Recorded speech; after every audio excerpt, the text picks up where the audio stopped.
Welcome this new lecture जिसमें हम 2.10 2.11 weekly activity को सॉल्व करेंगे। तो पहला क्वेश्चन पढ़ने के बाद मुझे समझ में आ गया कि दो फॉर्मूला आपको ज़रूरी है। मैं आपको बताया था कि अगर दो लाइन पैरेलल होती हैं तो उनका स्लोप बराबर होगा। तो ये पैरेलल के केस में है, अगर दो लाइन पैरेलल हैं तो उनका स्लोप m1 = m2 होगा। एंड अगर दोनों लाइन परपेंडिकुलर हैं तो उनका स्लोप m1 × m2 = -1 होता है। ठीक है, और ये चीज़ मैं आपको यहाँ थ्योरी में भी एक बार रिवाइज करा देता हूँ। तो थ्योरी में कुछ आपकी ये इंपॉर्टेंट क्वेश्चन थे। Condition of parallel and perpendicular lines, the lines are parallel to each other if a cross b = a1 cross v2 = a2 cross b1। And same thing आपकी अगर इसमें देखूँ मैं परपेंडिकुलर के केस में तो ये हो जाती है a1 cross a2 = -b1 cross b2। तो ये इंपॉर्टेंट फार्मूला आपके काम आने वाले हैं। अगर मैं बात करूँ distance of a line from a point, तो हम क्या करते थे, पॉइंट को लाइन में उठा के डाल देते थे और जो एक्स एंड वाई के कोफिशिएंट होते थे उसके रूट के स्क्वायर के एडिशन से उसको डिवाइड कर देते थे। ठीक है, distance between two parallel line क्या करते थे, दोनों के जो सी यानी कि कांस्टेंट टर्म होती थी, इंडिविजुअल कांस्टेंट टर्म का डिफरेंस लेके उसको मॉडुलस लेके और सेम वही कि a² + b² यानी कि एक्स एंड वाई के कोफिशिएंट से डिवाइड कर देते हैं। एक आपका सम स्क्वायर्ड एरर एसएससी मैंने पढ़ाया था, तो ये भी यूज होगा। तो इसी कॉन्सेप्ट के बेसिस पे ये कुछ क्वेश्चंस हैं। एंगल बिटवीन टू लाइंस भी मैंने बताया था कि अगर एंगल निकाले हों तो phi and theta two angle होते हैं। जो आपका टेन थीटा होता है ये छोटा वाला angle, this is the m2 - m1 1 divide by 1 + m2 m। वो यहाँ क्या हो जाता है, यहाँ बस m1 - m2 हो जाता है, तो ये पलट जाता है। ठीक है, ये टेन थीटा के इक्वल होता है। देन थोड़ा सा यहाँ पे मैंने आपको बस इतना कॉन्सेप्ट काफ़ी है फिलहाल के लिए। 2.10 में देख लेते हैं। 2.10 में आपका पहला क्वेश्चन है which of the statement are true in respect of the lines. तो आपको कुछ लाइंस दी गई हैं, तो पढ़ते हैं। पहला जो आपका क्वेश्चन है, lines 2x + 3y - 8 = and 3x - y - 2 = 0। तो आर पैरेलल लाइंस। तो पैरेलल लाइन के केसेस में आपको अभी मैंने एक कॉन्सेप्ट बताया है कि लाइन अगर पैरेलल है तो हमें क्या चेक करने की ज़रूरत है। लाइन अगर पैरेलल, तो पैरेलल के केस में हम देखेंगे a1 cross b2, a1 cross b2। तो a1 इसका क्या है 2 क्रॉस b2, b2 क्या है -1, 2 क्रॉस -1 = किसके बराबर होना चाहिए, इसके और इसके मल्टीप्लाई के बराबर। तो करके देखते हैं। तो ये तो हो जाएगा आपका यहाँ पे 3 क्रॉस 3, तो 9 = -2। तो ये तो कैसे भी नहीं होना है, तो ये पहला वाला ऑप्शन तो गलत ही हो जाता है। बात करते हैं दूसरे ऑप्शन की। तो दूसरा ऑप्शन आपका है 3x + 5y - 10। मैं दूसरा वाला ऑप्शन पढ़ रहा हूँ, ये वाला 3x + 5y - 10 = 0 and 6x + 11y - 26 are parallel. तो पैरेलल के केसेस में अभी जो सिम लगाया था कि हमें क्या करना है, a1 cross b2 = a2 cross b1, ये करके देखना है। तो दोनों लाइन में सेम करेंगे। a1 उठा लेंगे, a1 क्या है 3 है, a2 उठा लेंगे 10 है = क्या करके देखना है 5 × में 6। मैं दूसरी वाले लाइन से उठा रहा हूँ ये चीज़।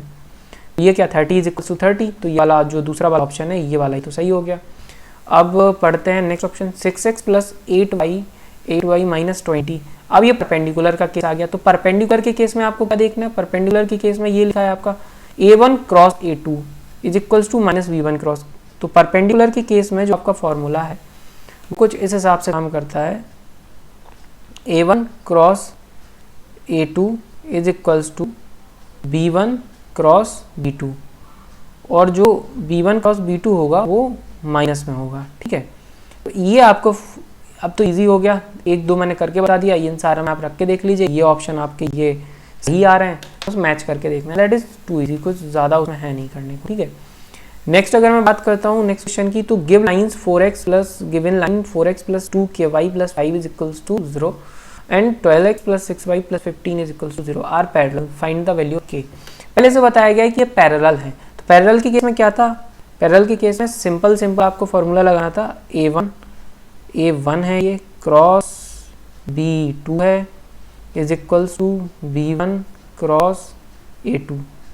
उठाओ वैल्यू, a1 की वैल्यू यहाँ पे क्या है आपकी, a1 की जो वैल्यू है वो 4 है, b2 की वैल्यू आपके पास 6 है, b1 की वैल्यू आपके पास 12 है और a2 की वैल्यू आपके पास 2k है।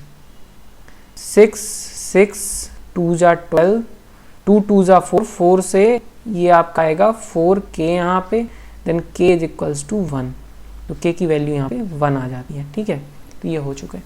देन 2.11 पे मूव करते हैं, टोटल क्वेश्चन 2 ही हैं, देख लेते हैं। Equation of a line passing through the point 3,4 and perpendicular to the line 3x + 4y - 8। आपको एक लाइन की इक्वेशन बनानी है जो पॉइंट 3,4 से क्या कर रही है, पास कर रही है, ठीक है। तो पहली बात तो आप 3,4 यहाँ पे रख के देख लो, ठीक है। तो सब में रख के देखोगे कौन सी लाइन सेटिस्फाई करेगी, पहले में रख के देखो, दूसरे में, तीसरे में, चौथे में। तो एक मेथड तो ये हो गया आपका कि आप पॉइंट पुट करो। अच्छा, 2 लाइन भी सेटिस्फाई हो सकती हैं, क्यों? क्योंकि परपेंडिकुलर, दूसरी कंडीशन क्या दी गई है, परपेंडिकुलर टू द लाइन। तो अगर इस लाइन के परपेंडिकुलर है तो उस लाइन का स्लोप और इस लाइन का स्लोप का क्या होना चाहिए, m1 क्रॉस m2 वो होना चाहिए -1 के बराबर। तो देखो मुझे m1 वाली लाइन, मैं इसको मान लेता हूँ m1 वाली लाइन जिसका स्लोप m1 है। m1 तो हमें पता है, m1 क्या होता है, y/x, तो 4/3 लो, ये हो गया, ये पता है। और हमें निकालना क्या है, हमें m2 निकालना है, m2 = -1। m2 की वैल्यू यहाँ से क्या आ जाएगी, -3/4। तो आपके पास स्लोप है और आपके पास पॉइंट है, तो पॉइंट कैसे निकालेंगे, y - y1, पॉइंट क्या रख देंगे हम, 4 = यहाँ पे रखेंगे -3/4 और पॉइंट में यहाँ पे क्या रखेंगे, x - 3। सॉल्व करेंगे तो ये आएगा आपका 4y - 16 = -3x। अब I am not able to solve it, but मैंने कॉन्सेप्ट आपको बता दिया तो आप इसे सॉल्व कर सकते हैं। ओके, बस इसी के थ्रू आपको इसी सिमिलर मेथड के थ्रू सॉल्व करना है एंड आपकी लाइन निकल के आ जाएगी 8x - 6y। नेक्स्ट क्वेश्चन मैं देख लेता हूँ। Given line 18x - 8y + 30 = 0 and 4x + ky + 5 = 0। These are perpendicular to each other। Perpendicular के केस में मैंने क्या बताया था, a1 क्रॉस a2, ठीक है, किसके इक्वल होना चाहिए, -v1 क्रॉस b2 के, ठीक है। तो a1 की वैल्यू उठाते हैं। अब यहाँ से a1 की वैल्यू क्या आ जाती है, a1 की वैल्यू है 18, यहाँ से a2 की क्या वैल्यू है अपने पास 4 = -b1 की क्या वैल्यू है, b1 की वैल्यू है -8, ठीक है, -8। इस साइन का बहुत ध्यान रखिए, इसलिए मिस्टेक्स हो जाती है एग्जाम में।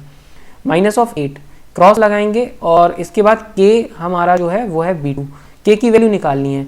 तो यहाँ से 4 2 8, ये 2 टाइम्स, माइनस का 2 टाइम्स जाएगा तो 18 डिवाइड बाई ये आ जाएगा हमारा 2 पॉजिटिव = k। तो k की वैल्यू यहाँ से निकल के आ जाएगी 9। तो बस इजीली वीडियो को पॉज करिए एंड इसको सॉल्व करके देख लीजिए। नेक्स्ट सेक्शन में 2.12 2.13 हम लोग सॉल्व करेंगे। Thank you.